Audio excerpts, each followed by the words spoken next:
현관문 디지털 도어록에서 삐리리릭하는 경쾌한 해제음이 울린 것은 저녁 7시가 조금 넘은 시각이었습니다.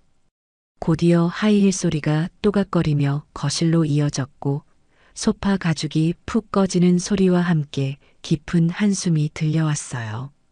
제 며느리 이유정이 퇴근한 겁니다. 저는 주방에서 저녁 식사로 내놓을 시금치를 무치다 말고 소리가 나는 쪽으로 고개를 돌렸습니다. 아니나 다를까 명품 로고가 선명한 가방은 현관 앞에 아무렇게나 던져져 있고 몸에 딱 붙는 비싼 오피스룩 차림의 유정이는 소파와 한 몸이 되어 스마트폰 액정만 들여다보고 있었죠. 어머니, 저 왔어요. 인사는 형식일 뿐 눈길 한 번 주지 않더군요.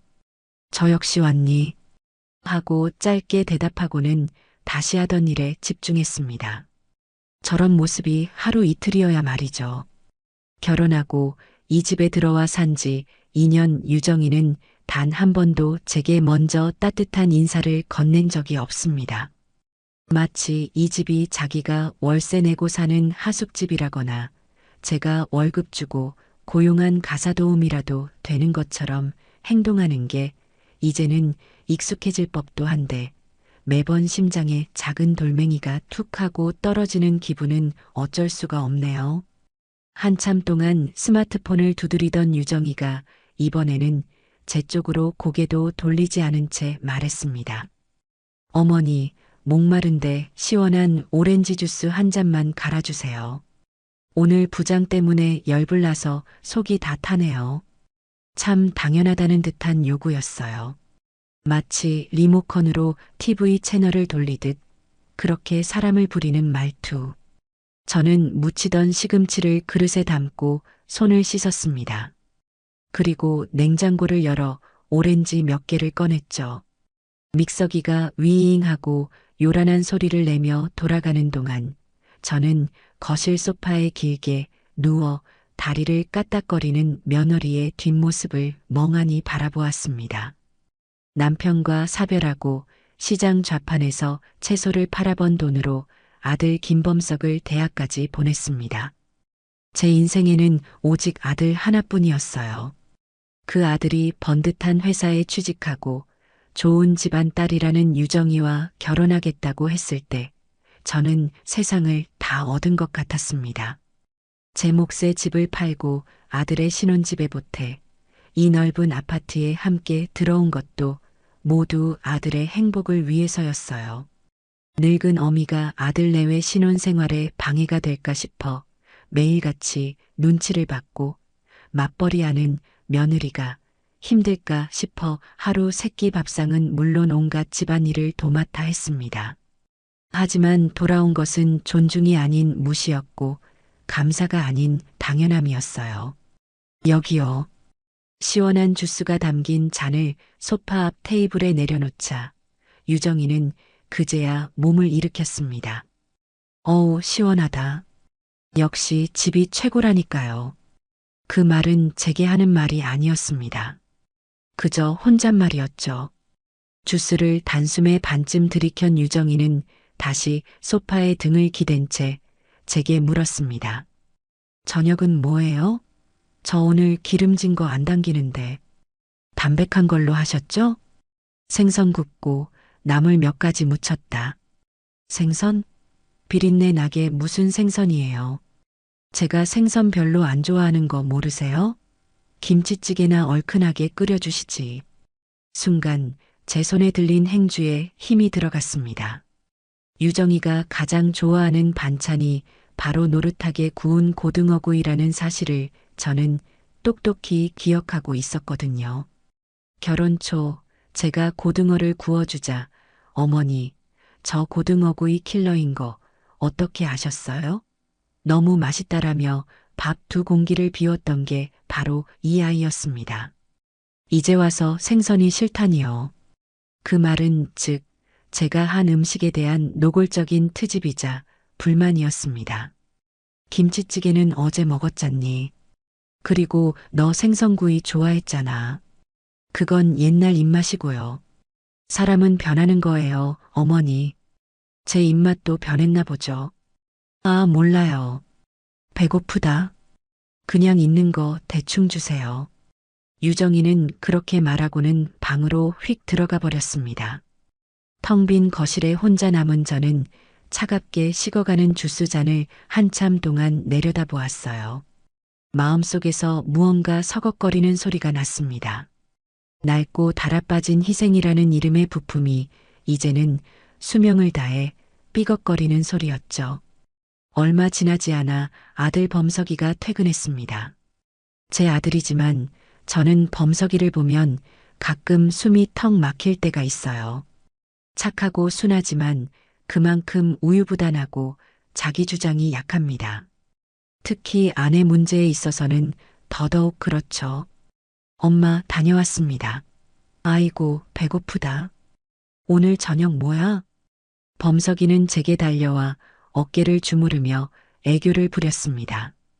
제가 세상에서 가장 사랑하는 아들의 모습이었지만 오늘따라 그 애교가 뜬구름처럼 더덥게 느껴졌어요. 너 좋아하는 고등어 구웠다. 어서 손 씻고 와. 와, 진짜? 최고. 역시 우리 엄마밖에 없어. 범석이가 욕실로 들어간 사이 방에서 나온 유정이가 남편을 보며 환하게 웃었습니다. 제가 볼 때는 단 한 번도 보여준 적 없는 미소였죠. 범석 씨 왔어? 오늘 고생 많았지? 유정이도 고생했어. 부장 그 인간 오늘도 뭐라 안 하던? 말도 마. 아주 사람을 못 잡아먹어서 안달이야. 그래도 범석 씨 얼굴 보니까 피로가 싹 풀리네. 두 사람은 서로를 마주보며 웃었고 그 풍경 속에서 저는 완벽한 이방인이었습니다. 저녁 식사 시간 내내 유정이는 회사에서 있었던 일을 제잘거리며 범석이의 시선을 독차지했습니다. 제가 차린 음식에 대해서는 이런 방구 칭찬도 없었죠. 오히려 범석이가 와 엄마. 고등어 진짜 맛있다. 어떻게 이렇게 바삭하게 구웠어? 하고 감탄하자 유정이는 젓가락으로 생선살을 깨작거리며 말했습니다. 나는 잘 모르겠는데 좀 비리지 않아? 환기도 잘 시켜야겠다. 온 집안에 생선 냄새 배겠네. 그 말에 범석이는 멋쩍은 웃음을 지으며 제 눈치를 살폈습니다. 저는 아무렇지 않은 척 밥만 먹었어요. 여기서 제가 속상한 티라도 내면 이 집안은 또다시 불편한 기류에 휩싸일 테고 결국 범석이만 중간에서 힘들어질 테니까요. 그게 제가 지난 2년간 터득한 생존 방식이었습니다. 식사가 끝나고 유정이가 과일을 먹으며 TV를 보는 동안 저는 범석이와 함께 주방에서 설거지를 했습니다. 아들이 도와주겠다고 나선 것이 기특하면서도 이 기회를 빌려 아들과 단둘이 이야기를 나눠야겠다는 생각이 들었죠. 범석아. 응, 엄마. 혹시 유정이가 회사에서 많이 힘드니? 저는 최대한 조심스럽게 운을 뗐습니다. 며느리를 흉보는 시어머니가 되고 싶지는 않았거든요. 제 질문의 의도를 알아챘는지 범석이는 설거지를 하던 손을 멈추고 한숨을 쉬었습니다. 에이 엄마, 또 왜 그래? 유정이가 뭐 실수했어? 실수할 것까지는 없고 그냥 요즘 부쩍 예민해진 것 같아서 엄마한테 하는 말도 그렇고 엄마 유정이가 원래 말투가 좀 직설적이잖아. 아기가 있어서 그러는 애는 절대 아니야. 요즘 실적 압박 때문에 스트레스가 심해서 그래. 엄마가 조금만 더 이해해줘. 응? 또 그 레퍼토리였습니다. 원래 그런 애다. 아기는 없다. 힘들어서 그렇다. 엄마가 이해해라. 범석이는 언제나 유정이의 대변인이었고 제게는 이해와 희생을 강요하는 중재자였습니다. 아무리 그래도 어른한테 말하는 태도가 있지. 오늘 저녁에도 내가 정성껏 차린 밥상 앞에서 비린내가 나네 어쩌네 하는데 엄마는 뭐가 되니? 너 좋아하는 생선이라 일부러 신경 써서 구운 건데 결국 참지 못하고 속마음이 조금 튀어나왔습니다. 그러자 범석이의 표정이 금세 난처해졌어요. 알아, 엄마. 나 생각해서 차려준 거 아는데 유정이도 일부러 그런 건 아닐 거야. 그냥 피곤해서 자기도 모르게 그런 말이 나왔겠지. 내가 나중에 유정이한테 잘 말해볼게. 그러니까 엄마도 너무 속상해하지 마. 잘 말해볼게라는 아들의 말은 한 번도 지켜진 적이 없는 공허한 약속이었습니다. 그 말을 믿고 기다려봐야 제 속만 더 시커멓게 타들어갈 뿐이었죠. 저는 더 말하는 것을 포기했습니다. 아들을 더는 곤란하게 만들고 싶지 않았고 무엇보다 이런 대화 자체가 무의미하다는 것을 너무나도 잘 알고 있었기 때문입니다. 알았다. 그만하고 들어가서 쉬어. 나머지는 엄마가 할게. 아니야, 같이 해. 범석이는 끝까지 제 옆에 서서 설거지를 마쳤지만 우리 사이의 대화는 더 이상 없었습니다. 아들의 등 뒤로 거실에서 들려오는 유정이의 높은 웃음소리가 유난히 날카롭게 주방을 파고들었습니다. 그날 밤 저는 잠을 설쳤습니다. 온갖 상념이 머릿속을 헤집고 다녔죠. 내가 뭘 그렇게 잘못했을까? 아들 하나 보고 살아온 내 인생이 왜 이렇게 허무할까? 차라리 그때 집을 합치지 말고 근처에 작은 집이라도 얻어 혼자 사는 거였는데 후회가 파도처럼 밀려왔지만 이미 엎질러진 물이었습니다. 다음 날 저녁이었습니다. 그날따라 유정이는 기분이 무척 좋아 보였어요. 콧노래까지 흥얼거리며 방으로 들어갔고 한참 동안 나오지 않았습니다. 저는 거실 소파에 앉아 뜨개질을 하며 무심코 시간을 보내고 있었죠. 그때였습니다. 방문이 살짝 열려 있었던 탓인지 유정이가 누군가와 통화하는 목소리가 선명하게 들려왔습니다. 친정어머니인 듯 했어요. 엄마, 나 유정이야.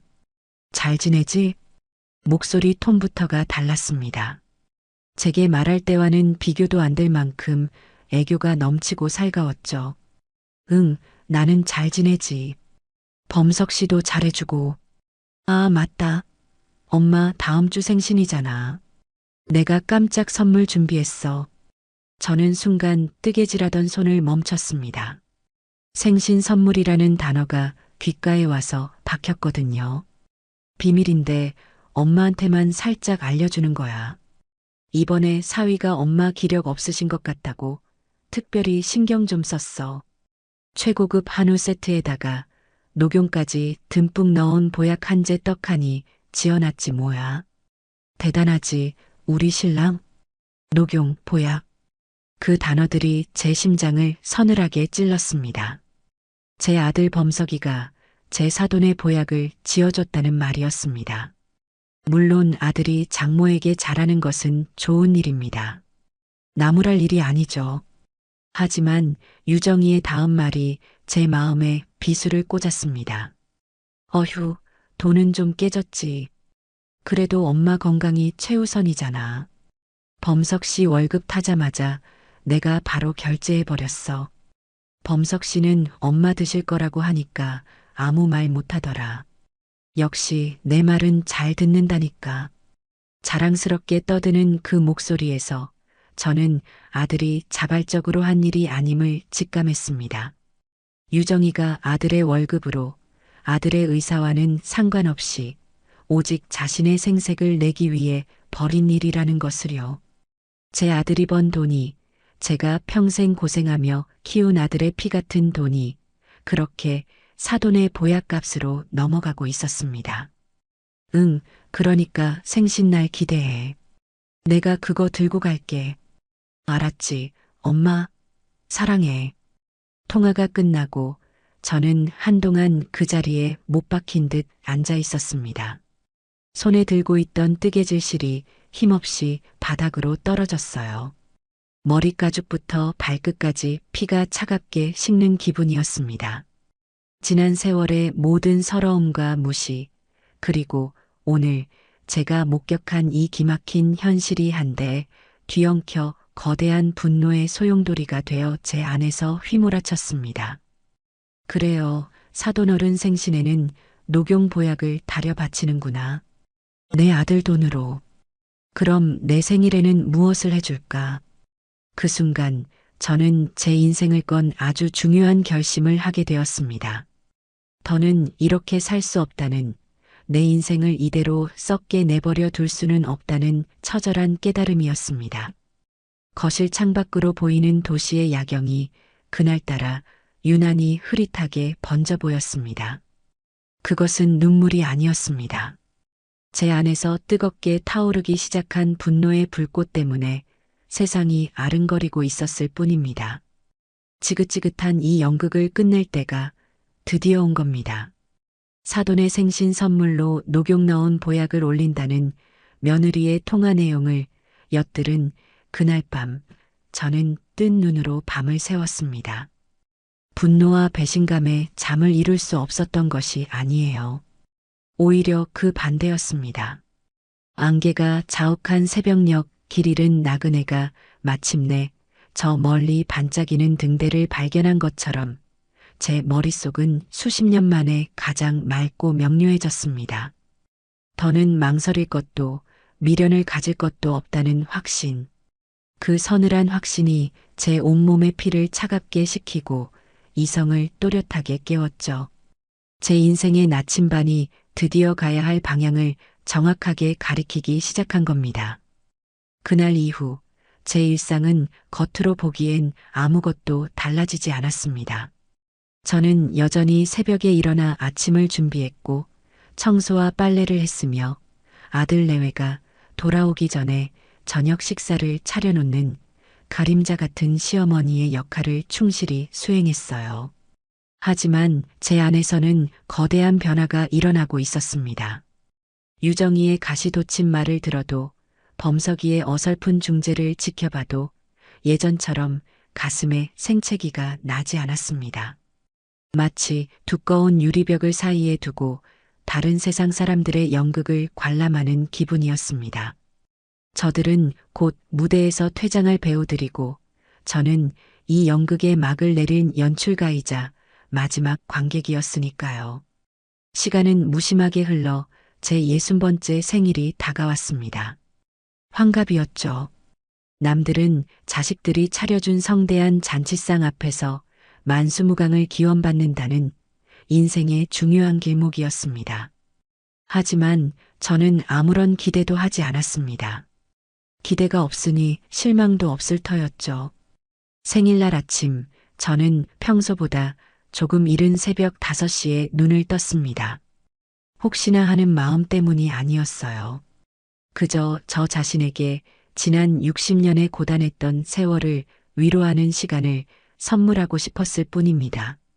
조용히 부엌으로 나가 쌀을 씻어 밥을 안 치고 말려두었던 미역을 물에 불렸습니다.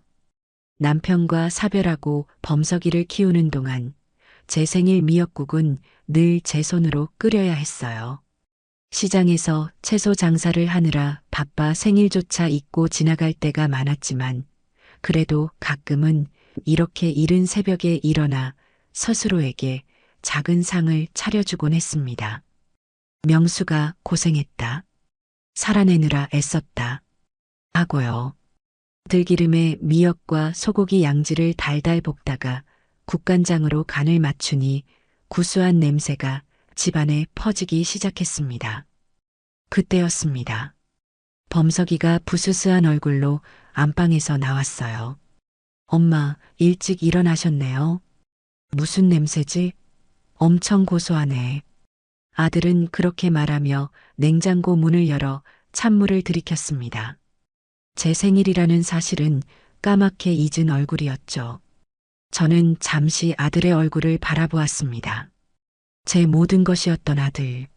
하지만 이제는 제게서 너무도 멀어져 버린 아들. 소고기 미역국 끓였다. 너 아침 먹고 가려고. 와, 진짜요? 아침부터 진수성찬이네. 무슨 좋은 일 있어요? 저는 그저 희미하게 웃으며 고개를 저었습니다. 좋은 일 있었죠. 제 아들이 모르는 저만의 좋은 일이 이제 막 시작되고 있었으니까요. 아들은 서둘러 출근 준비를 했고 저는 정성껏 차린 아침상을 차렸습니다. 따끈한 미역국에 제가 좋아하는 잡채도 조금 하고 계란말이도 부쳤어요. 잘 먹겠습니다. 범석이는 평소처럼 씩씩하게 인사를 하고 밥을 먹기 시작했습니다. 한창 밥을 먹던 아들이 문득 고개를 갸웃하며 물었어요. 근데 엄마, 오늘 무슨 날이에요? 갑자기 왜 이렇게 맛있는 걸 많이 했어요? 심장이 잠시 쿵 하고 내려앉는 것 같았습니다. 혹시 기억해낸 걸까? 하지만 이어지는 아들의 말은 제 마지막 남은 한 조각의 기대를 산산조각 냈습니다. 아, 혹시 오늘 아버지 제사예요? 제가 날짜를 잊어버렸나? 저는 숟가락을 든 채 잠시 허공을 바라보았습니다. 그래요. 범석이에게 오늘이라는 날은 제 생일이 아니라 혹시나 잊어버렸을지 모를 아버지의 제삿날일 뿐이었습니다. 저는 천천히 고개를 저으며 말했어요. 아니다. 그냥 내가 먹고 싶어서 좀 해봤다. 너도 많이 먹어. 에이, 놀랐네. 하긴 아버지 제사는 아직 멀었지. 암튼 잘 먹을게요, 엄마. 역시 엄마 밥이 최고야.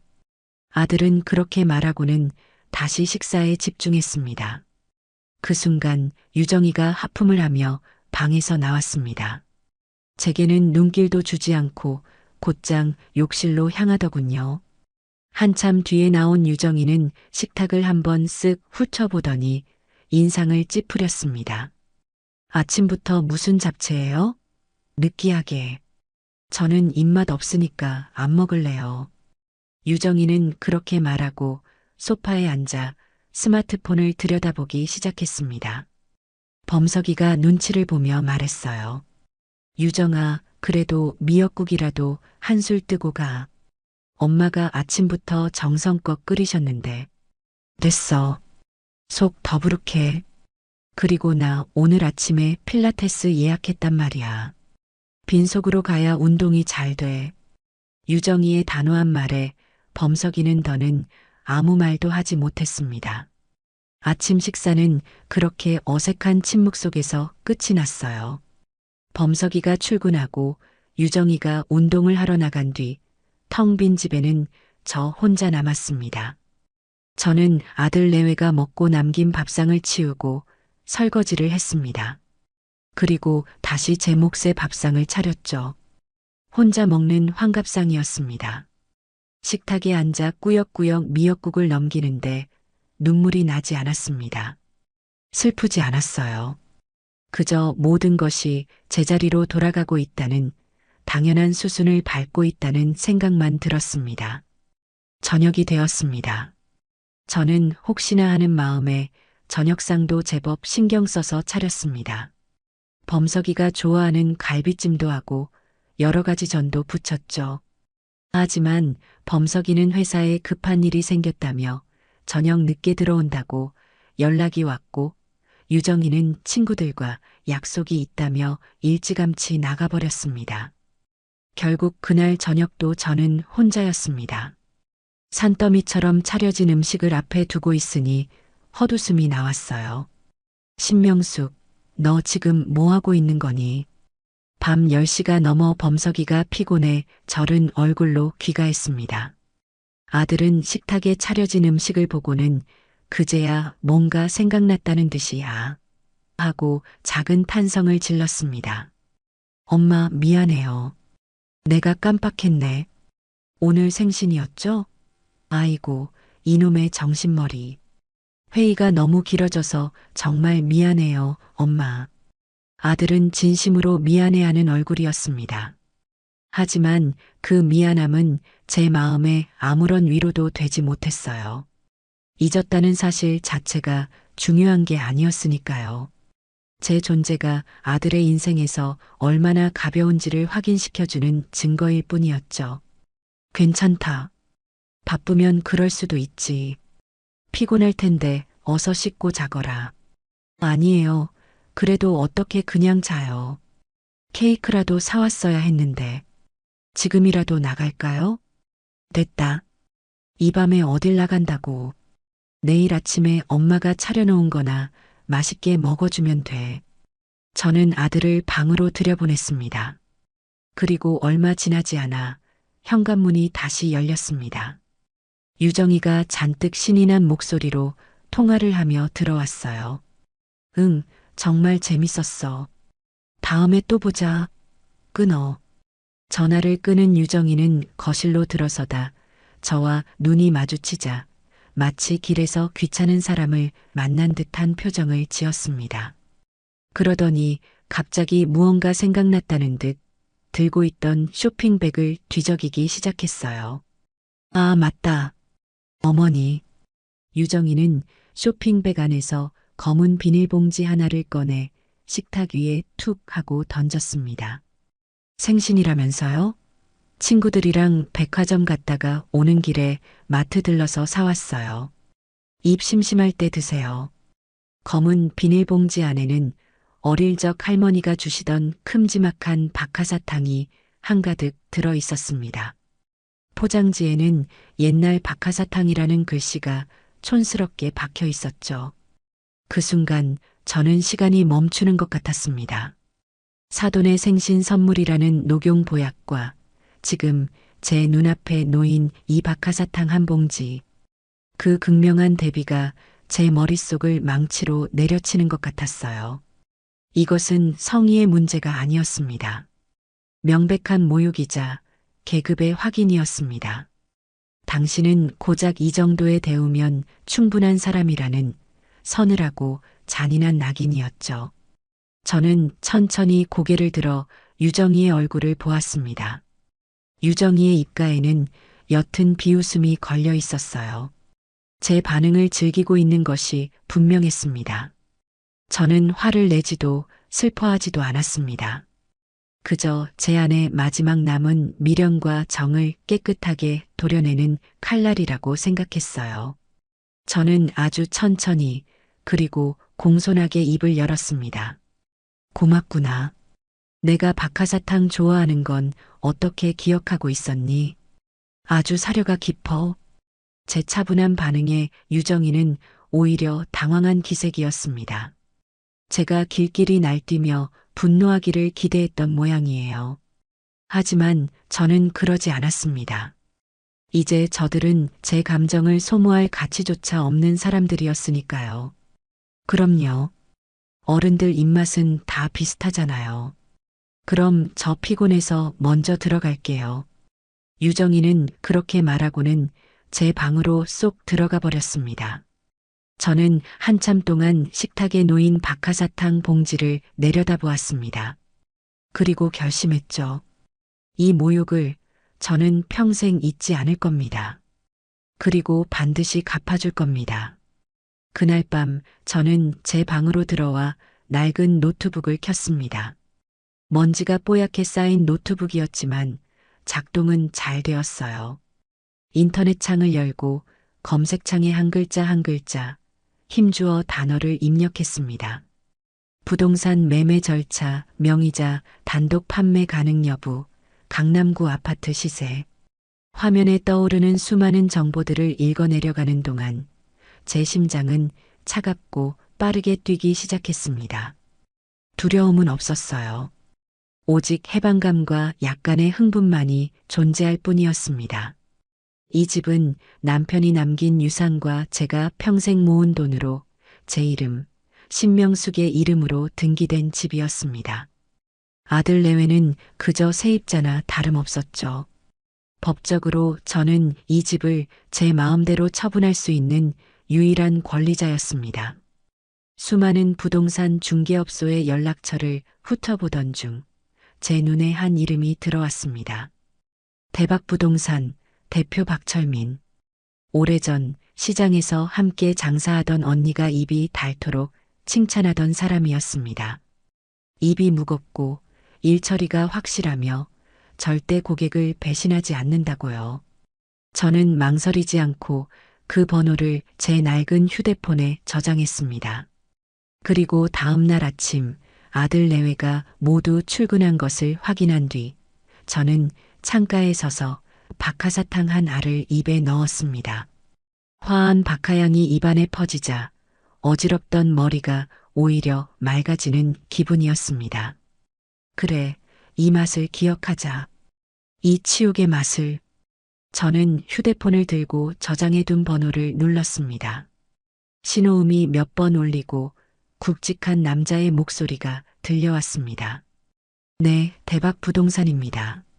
저는 창밖의 회색 도시를 내려다보며 떨림 없는 목소리로 말했습니다. 안녕하세요. 아파트 매매건으로 문의 좀 드리려고 전화했습니다. 제 인생의 두 번째 막이 그렇게 조용히 하지만 단단하게 오르고 있었습니다. 대박 부동산의 박철민 대표와의 만남은 신속하게 이루어졌습니다. 저는 아들 내외에게 오래된 계모임이 지방에서 있어서 하루 다녀와야겠다고 둘러댔어요. 유정이는 제 외출에 아무런 관심도 없었고 범석이는 엄마 차비는 있으세요? 조심히 다녀오세요라며 의심 없는 눈으로 저를 배웅했습니다. 그들의 무관심이 제게는 완벽한 알리바이가 되어 주었죠. 약속 장소는 저희 집에서 지하철로 1시간은 좋게 가야 하는 낯선 동네의 허름한 찻집이었습니다. 박 대표가 일부러 그렇게 정한 것이 분명했어요. 찻집 안으로 들어서자 창가에 앉아 신문을 보고 있던 중년 남자가 저를 보고 자리에서 일어났습니다. 깡마른 체구에 날카로운 눈매를 가진 한눈에 봐도 보통 내기가 아닌 사람처럼 보였어요. 신명숙 선생님 되십니까? 박철민입니다. 그의 목소리는 전화에서처럼 굵고 차분했습니다. 저는 고개를 끄덕이며 그의 맞은편에 앉았습니다. 그는 제가 자리에 앉자마자 단도직입적으로 물었어요. 따님이나 아드님 몰래 집을 파시는 겁니까? 저는 그의 직설적인 질문에 놀라지 않았습니다. 오히려 애둘러 말하지 않는 그의 방식이 마음에 들었어요. 네, 맞습니다. 아들과 며느리는 잔금을 치르고 이사 나가는 당일까지 이 사실을 전혀 알아서는 안 됩니다. 가능하시겠습니까? 박 대표는 제 눈을 한참 동안 빤히 쳐다보았습니다. 마치 제 속을 꿰뚫어 보려는 듯한 날카로운 눈빛이었죠. 저는 피하지 않고 그 시선을 똑바로 마주했습니다. 한참의 침묵 끝에 그가 낮은 목소리로 말했습니다. 선생님, 제가 이 일을 20년 넘게 하면서 별의별 사연을 다 봤습니다. 자식들 몰래 재산 처분하러 오시는 어르신들도 덜어 있었고요. 그런데 대부분은 오셔서 우시고 하소연하시고 망설이십니다. 그런데 선생님 눈에는 그런 게 없으시네요. 망설임도 슬픔도 오직 확신만 가득 차 있습니다. 지난 60년 동안 충분히 망설이고 슬퍼했습니다. 이제는 행동할 때라고 생각할 뿐입니다. 제 단호한 대답에 박 대표는 희미하게 미소를 지었습니다. 만족스럽다는 듯한 미소였죠. 알겠습니다. 그 정도의 각오라면 제가 도와드릴 수 있습니다. 아니, 반드시 성사시켜 드려야죠. 우선 등기부등본을 확인해 보니 명의는 온전히 선생님 앞으로 되어 있더군요. 법적으로는 아무런 문제가 없습니다. 다만 현재 아드님 내외가 거주하고 있으니 집을 보러 오는 과정이 조금 까다로울 수 있습니다. 그건 제가 알아서 하겠습니다. 아들 내외를 집에서 내보낼 방법은 제가 찾을 테니 박 대표님께서는 확실한 매수자만 찾아주십시오. 조건은 단 하나입니다. 신속하고 조용하게. 가격은 시세보다 조금 낮춰도 상관없습니다. 알겠습니다. 선생님의 의지가 확고하시니 일이 더 수월하겠군요. 그럼 제가 최대한 빨리 그리고 입이 무거운 매수자로 알아보겠습니다. 연락드리겠습니다. 우리의 만남은 그렇게 30분 만에 끝이 났습니다. 찻집을 나서며 저는 제가 아주 중요한 동맹군을 얻었다는 사실에 안도했습니다.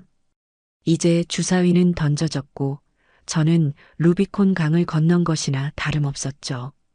며칠 뒤 박 대표에게서 연락이 왔습니다. 마침 근처에 신혼집을 구하는 젊은 부부가 있는데 저희 집을 마음에 들어 한다는 것이었습니다. 당장 내일이라도 집을 보고 싶어 한다고요. 심장이 철렁 내려앉았지만 저는 애써 침착하게 대답했습니다. 알겠습니다. 내일 오후 2시. 그때까지 집을 비워두겠습니다. 문제는 어떻게 아들 내외를, 그것도 평일 대낮에 집에서 내보내느냐였습니다. 고민 끝에 저는 기가 막힌 핑계를 생각해냈습니다. 그날 아침 저는 아침 식사를 준비하며 유난히 기침을 해대기 시작했습니다. 콜록, 콜록. 아이고, 목이야. 범석이가 걱정스러운 얼굴로 물었습니다. 엄마, 감기예요? 병원 가보셔야 하는 거 아니에요? 아니다. 그냥 환절기라 목이 좀 칼칼한가 보다. 그런데 얘들아, 오늘 아파트 관리사무소에서 연락이 왔는데 우리 라인 전체에 소독을 한다고 하더구나. 요즘 무슨 벌레가 유행이라나. 그래서 오후 1시부터 4시까지는 집을 완전히 비워줘야 한단다. 소독약이 독해서 사람 있으면 안 된대. 물론 전부 거짓말이었습니다. 하지만 제 연기는 너무나도 자연스러웠고 두 사람은 감쪽같이 속아 넘어갔습니다. 아, 진짜요? 귀찮게 됐네. 유정이가 투덜거렸습니다. 그럼 어떻게 해요? 그 시간에 밖에 있어야 한다는 거잖아요. 그러게나 말이다. 그래서 말인데 너희들 점심시간에 나와서 엄마랑 같이 점심 먹고 근처 영화관에서 영화나 한 편 보고 들어오면 시간이 맞지 않겠니? 엄마가 영화표는 쏠게.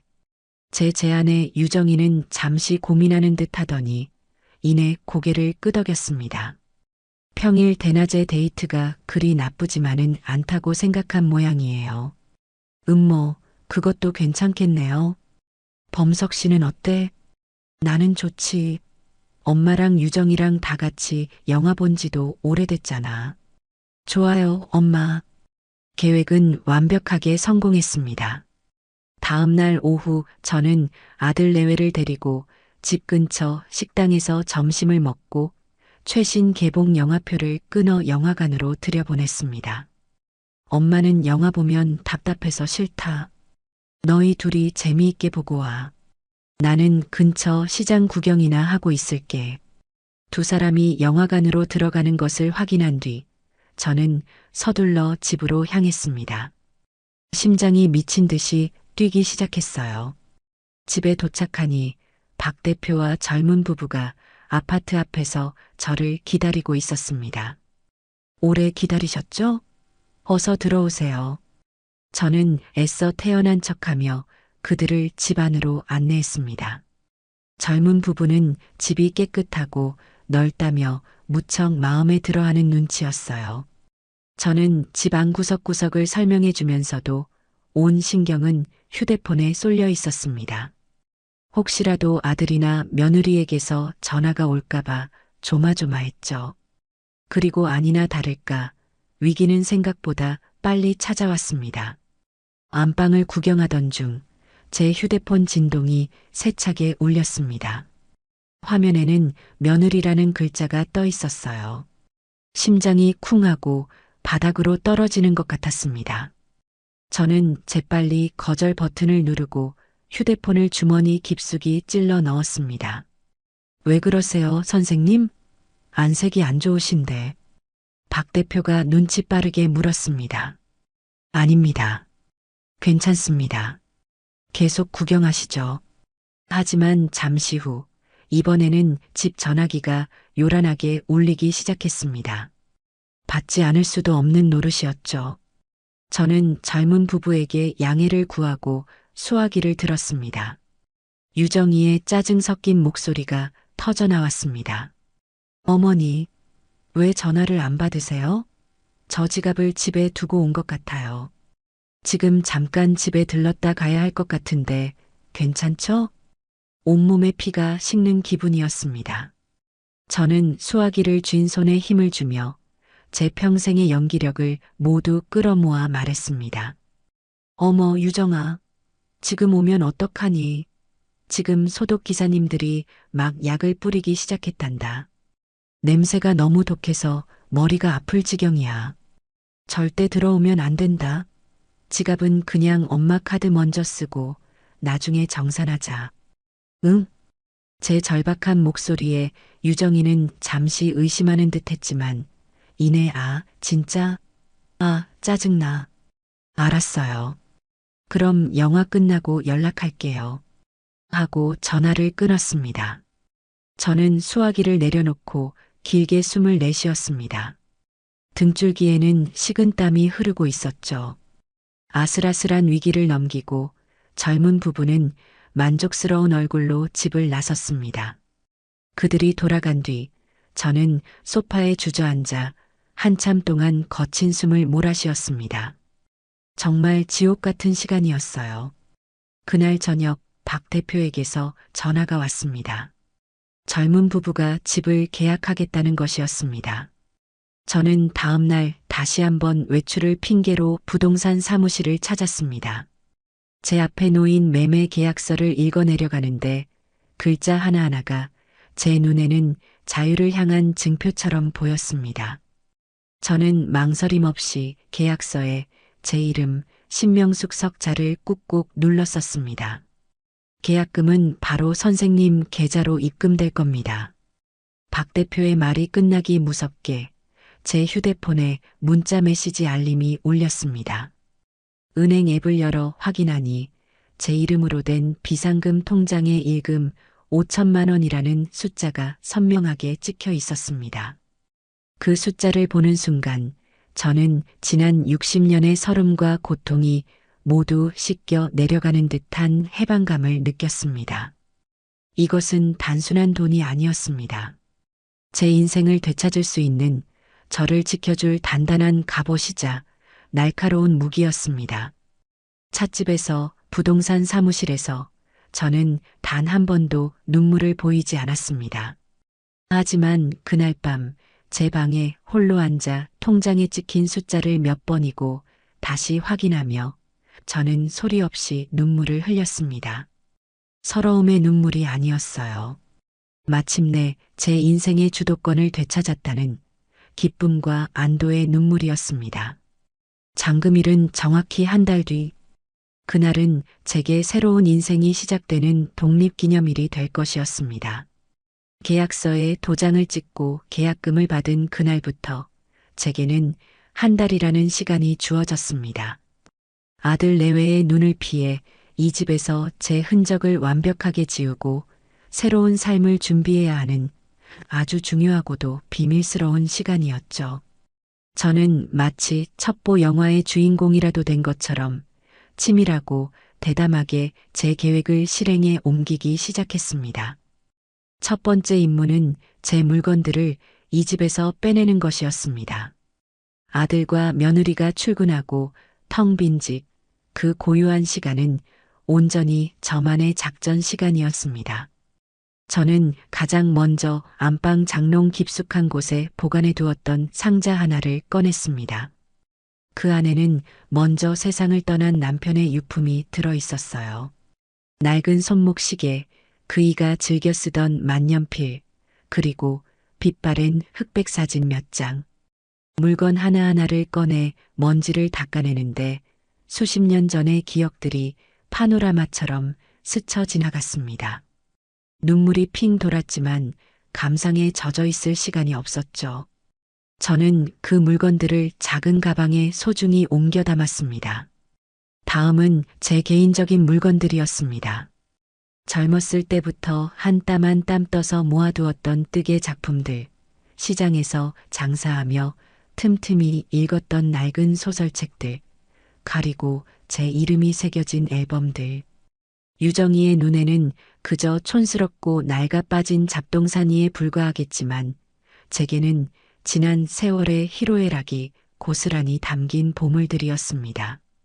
저는 그 보물들을 커다란 여행 가방과 이민 가방 몇 개에 나누어 담기 시작했습니다.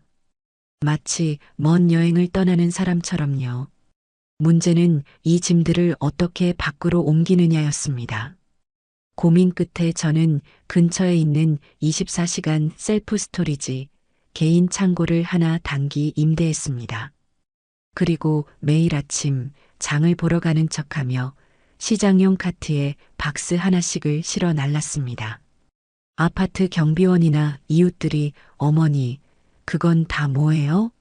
하고 물으면 아이고, 아들네 집 살림이 너무 많아서요.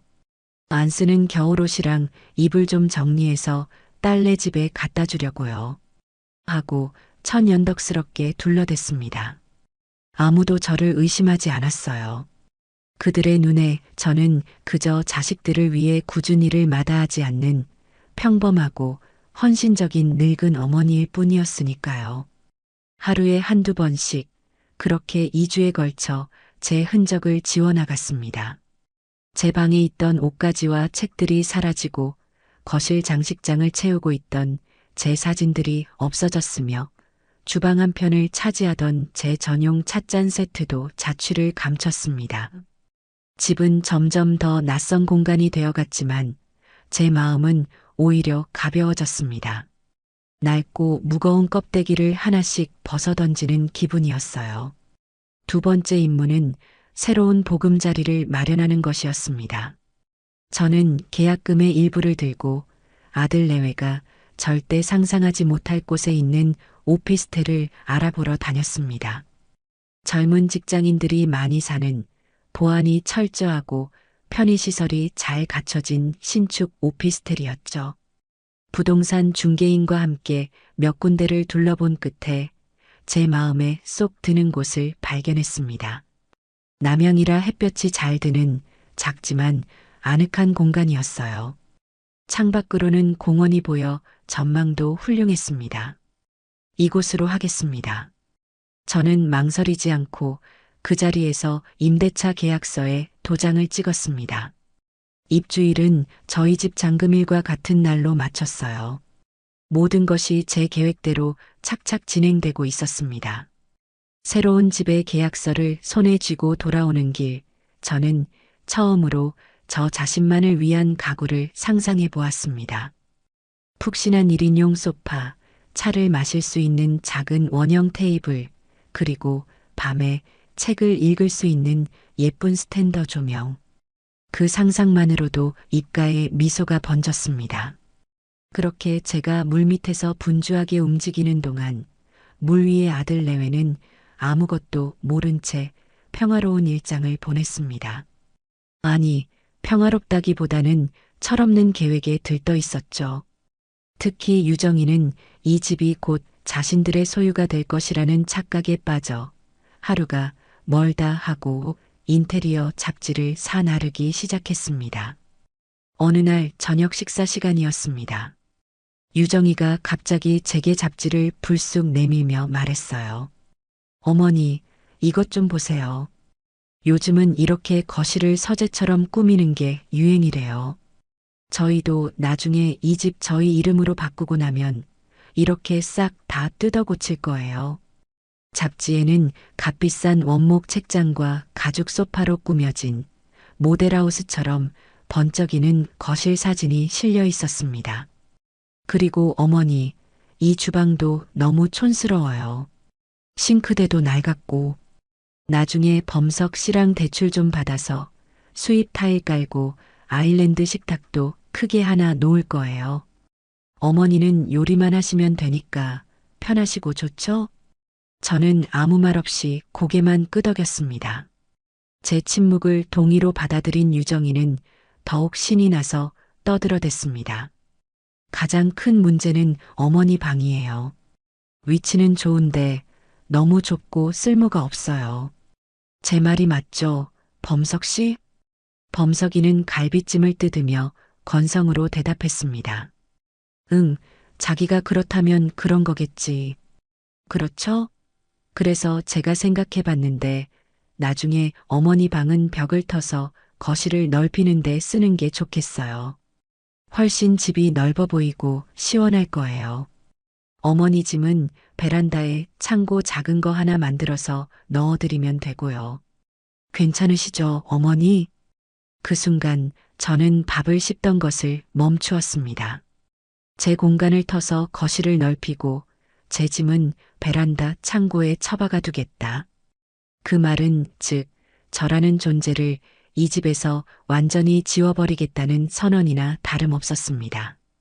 저는 천천히 고개를 들어 유정이의 얼굴을 보았습니다. 그 얼굴에는 저에 대한 일말의 존중이나 배려도 찾아볼 수 없었어요. 오직 자신의 욕망과 계획에 대한 기대감만이 가득 차 있었죠. 저는 화가 나지 않았습니다. 오히려 웃음이 나왔어요. 그래, 마음껏 꿈을 꾸렴. 너의 그 꿈이 얼마나 허망하게 부서지는지 내가 똑똑히 보여줄 테니. 저는 아주 온화한 미소를 지으며 말했습니다. 그래, 너희들 좋은 대로 하렴. 이 집은 이제 너희들 집이나 마찬가지니까. 제 대답에 유정이는 만족스러운 미소를 지었고 범석이는 역시 우리 엄마는 쿨하시다니까 라며 제 어깨를 툭 쳤습니다. 그들은 제 말의 진짜 의미를 전혀 알아채지 못했습니다. 그날 이후로도 유정이는 매일 밤 저와 범석이를 앉혀놓고 새로운 집에 대한 자신의 원대한 계획을 브리핑했습니다. 저는 그저 묵묵히 듣고만 있었죠. 제 달력에는 잔금일까지 남은 날짜가 하루하루 줄어들고 있었고 제 마음속 시계는 폭풍이 몰아칠 시간을 향해 정확하게 흘러가고 있었습니다. 한 달이라는 시간은 그렇게 폭풍 전의 고요처럼 아슬아슬한 평화 속에서 빠르게 지나가고 있었습니다. 잔금일까지 남은 날짜가 달력 위에서 마침내 단 하루를 가리키고 있었습니다. 내일이면 이 지긋지긋한 연극의 막이 내리고 제 인생의 이막이 시작되는 날이었죠. 이상하게도 마음은 폭풍 전야처럼 고요했습니다. 지난 한 달 동안 첩보원처럼 움직이며 제 흔적을 지우고 새로운 보금자리를 마련하는 동안 이미 수십 번도 더 마음속으로 내일의 계획을 시뮬레이션했기 때문일지도 모릅니다. 모든 준비는 끝났고 이제는 정해진 운명의 시간까지 묵묵히 걸어갈 일만 남은 것이었어요. 저는 그날 아침 평소보다 더욱 정성을 다해 아침상을 차렸습니다. 마지막 만찬이었으니까요. 물론 그 의미를 아는 사람은 이 집에서 저 하나뿐이었습니다. 저는 아이러니하게도 아들 범석과 며느리 유정이가 가장 좋아하는 음식들로 상을 가득 채우기로 마음먹었습니다. 범석이가 노래를 부르던 소갈비찜을 압력솥에 푹 젓고 유정이가 환장하는 해물파전 반죽도 넉넉하게 만들었죠. 그 외에도 잡채, 삼색나물, 황태 해장국까지 마치 명절 아침과도 같은 풍경이었습니다. 제 정성에 가장 먼저 반응한 것은 역시나 범석이었습니다. 우와, 엄마, 오늘 무슨 날이에요? 제 생일인가? 완전 진수성찬이네요. 아들은 어린아이처럼 기뻐하며 식탁에 앉았습니다. 유정이 역시 평소와는 달리 제법 만족스러운 표정이었어요. 어머니, 웬일이세요? 해물파전까지 하셨네. 맛있겠다. 유정이의 칭찬 아닌 칭찬에도 제 마음은 조금도 동요하지 않았습니다. 저는 그저 온화한 미소를 지으며 말했죠. 그냥 너희들 요즘 힘든 것 같아서 맛있는 거나 해 먹이고 싶었다. 많이들 먹어라. 제 말에 범석이는 감동한 얼굴로 제 손을 덥석 잡았습니다. 역시 우리 엄마밖에 없다니까. 요즘 회사 일 때문에 진짜 힘들었는데 엄마 밥 먹으니까 힘이 불끈 솟는 것 같아요. 고마워요, 엄마. 저는 아들의 손을 말없이 토닥여 주었습니다. 그래, 많이 먹어둬라. 내가 내게 차려주는 마지막 밥상이니. 속으로 되뇌는 말은 차갑기 그지없었지만 제 표정은 세상에서 가장 인자한 어머니의 그것이었습니다. 식사 시간 내내 저는 두 사람을 조용히 관찰했습니다. 갈비찜을 입안 가득 넣고 행복해하는 아들의 얼굴, 해물파전의 바삭한 부분을 골라 먹으며 만족스러워하는 며느리의 표정. 그 모든 것이 제게는 곧 사라질 신기루처럼 아득하게 느껴졌습니다. 유정이는 식사를 하면서도 여전히 인테리어 이야기를 꺼내놓았습니다. 범석 씨, 내가 어제 인터넷으로 찾아봤는데 요즘은 시스템 가구라고 해서 벽에 딱 맞게 짜 넣는 게 있대. 나중에 이 집 우리 앞으로 등기 이전하면 거실 한쪽 벽면을 싹 다 그걸로 채우는 거야. TV랑 책장이랑 한 번에 해결되는 거지. 깔끔하고 좋겠지? 오, 그거 좋은 생각이다. 그럼 집이 훨씬 넓어 보이겠네. 그렇다니까. 어머니 방을 터서 거실을 넓힌 다음에 그렇게 시스템 가구를 짜넣으면 완전 새 집처럼 보일 거야. 친구들 불러서 집들이 하면 다들 기절할걸? 저는 묵묵히 황태 해장국을 떠먹으며 두 사람의 대화를 들었습니다. 그래, 너희들의 그 꿈의 집에 너희들이 설 자리는 없을 것이다. 그들의 계획이 구체적이고 화려해질수록 내일 그들이 마주할 절망의 깊이도 그만큼 더 깊어질 테지요. 저녁 식사가 끝나고 저는 뒷정리를 핑계로 주방에 홀로 남았습니다. 그릇을 닦는 내내 제 머릿속은 내일의 계획을 마지막으로 점검하고 있었죠. 이삿짐 센터와의 통화, 잔금을 치를 은행 약속, 새 오피스텔의 입주 시간. 모든 것이 완벽하게 짜여 있었습니다. 저는 제 방으로 들어가 미리 준비해둔 서류 봉투를 다시 한번 확인했습니다. 그 안에는 이 집의 매매 계약서, 사본과 법무사를 통해 형식적으로 발급받아둔 부동산 명도 요구 내용 증명이 들어 있었습니다. 법적 효력보다는 저의 단호한 의지를 보여줄 상징적인 무기였죠. 범석이가 잠자리에 들기 전 제 방에 잠시 들렀습니다. 엄마, 오늘 저녁 정말 맛있게 잘 먹었어요. 근데 엄마 오늘 좀 피곤해 보여요. 무슨 일 있으세요? 아들은 제 안색을 살피며 걱정스럽게 물었습니다. 평소 같았으면 아들의 그 다정한 한마디에 마음이 약해졌을지도 모릅니다. 하지만 지금의 저는 흔들리지 않았어요. 아니다. 그냥 나이가 들어서 그런가 보다. 너도 피곤할 텐데 어서 들어가서 쉬어라. 네, 엄마도 푹 주무세요. 아들이 방을 나가고 저는 조용히 문을 닫았습니다. 그리고 제 인생에서 가장 중요한 탈출을 준비하기 시작했죠. 밤 12시가 넘고 아들 내외가 깊이 잠들었을 무렵이었습니다. 저는 미리 싸둔 작은 하룻밤용 가방을 들고 제 방을 나섰습니다. 가방 안에는 내일 아침 전쟁에 입고 나갈 단정한 옷 한 벌과 세면도구, 그리고 제 모든 것이 담긴 통장과 도장, 신분증이 전부였습니다. 거실을 가로질러 현관으로 향하는 동안 저는 집안을 마지막으로 둘러보았습니다. 제 젊음을 바쳐 일궈낸 이 집, 아들을 키우고 며느리를 맞이했던 이 공간. 하지만 이제 이 집에는 저에 대한 어떤 애착이나 미련도 남아있지 않았습니다. 그저 곧 떠나야 할 낯선 정거장일 뿐이었죠. 저는 아들 내외가 자고 있는 안방문을 잠시 바라보았습니다. 아들아, 부디 이 시련을 딛고 진짜 어른으로 성장하거라.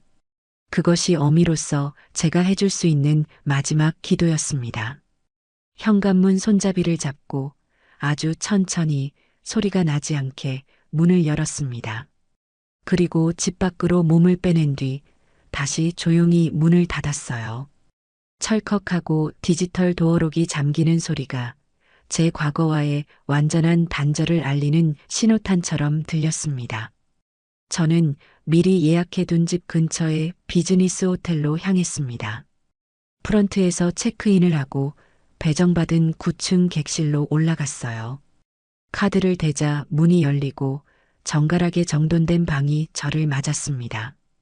크지도 화려하지도 않았지만 그 어떤 곳보다 평화롭고 안전하게 느껴졌습니다.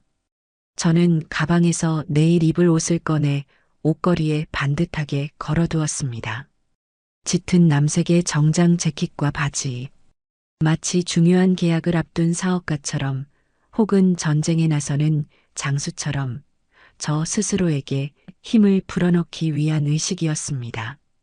창가에 서서 제가 방금 빠져나온 아파트 단지를 내려다보았습니다. 수많은 창문 중 하나, 이제는 더 이상 제 집이 아닌 그곳은 깊은 어둠에 잠겨 있었습니다. 저는 그 어둠을 향해 나직이 속삭였습니다. 이제 모든 것을 끝낼 시간이야. 그렇게 디데이 전날의 밤은 고요하고도 비장하게 깊어가고 있었습니다. 심판의 날 아침이 밝았습니다. 저는 호텔 침대에서 알람 소리 없이도 정확히 새벽 6시에 눈을 떴습니다. 밤새 뒤척이지도 않고 깊은 잠을 잔 덕분에 머리는 상쾌했고 몸은 가벼웠어요. 커튼을 걷으니 도시의 새벽을 깨우는 희미한 여명이 창문을 통해 쏟아져 들어왔습니다. 저는 샤워를 하고 전날 밤 미리 걸어두었던 남색 정장으로 갈아입었습니다. 거울 앞에 서니 낯선 여자가 저를 보고 있었습니다.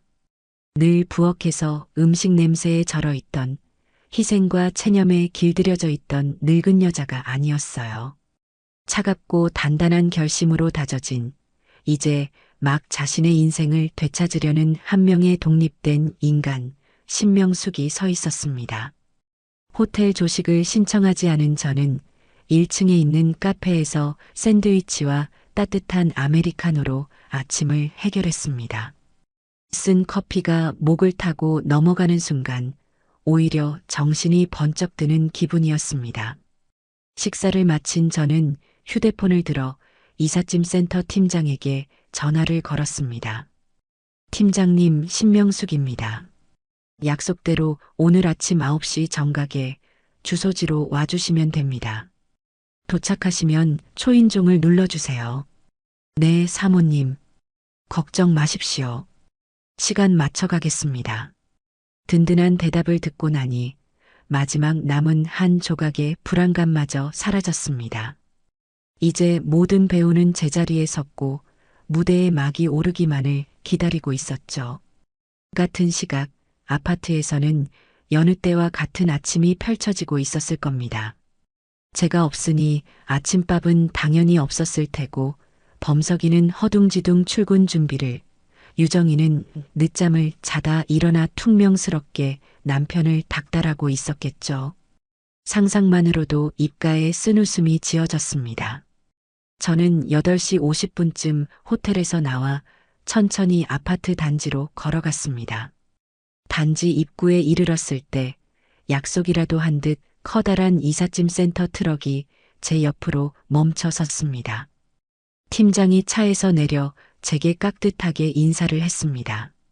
사모님, 시간 맞춰왔습니다. 네, 고생이 많으십니다. 그럼 올라가 볼까요? 저희는 엘리베이터를 타고 12층으로 향했습니다. 엘리베이터가 상승하는 동안 제 심장은 조금도 떨리지 않았습니다. 오히려 아주 평온했죠.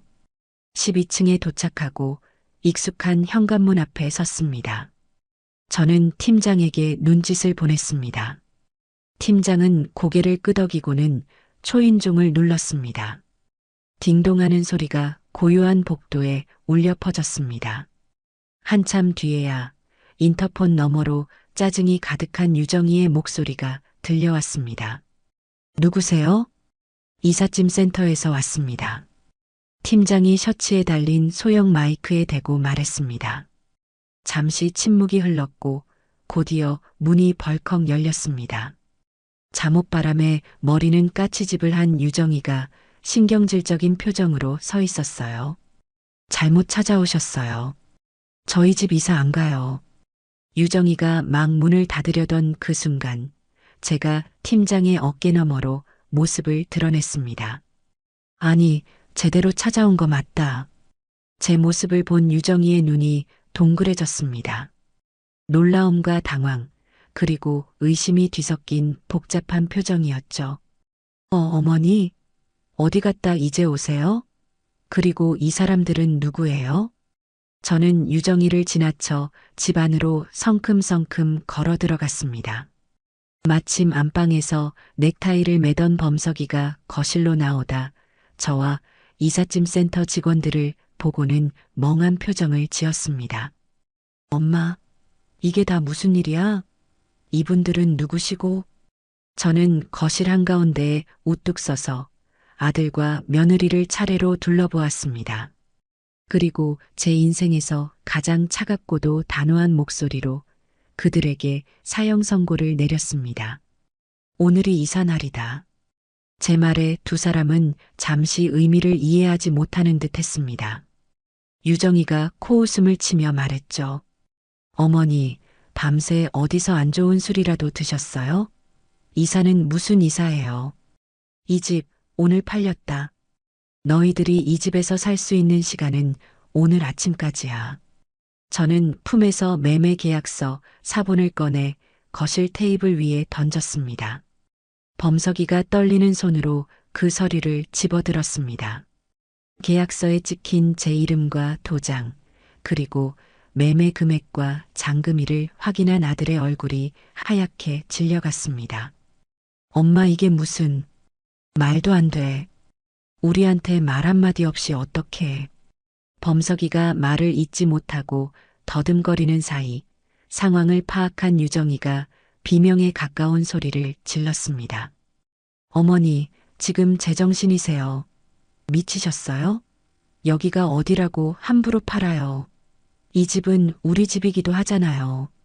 저는 그런 유정이의 발악을 차가운 눈으로 내려다보며 말했습니다.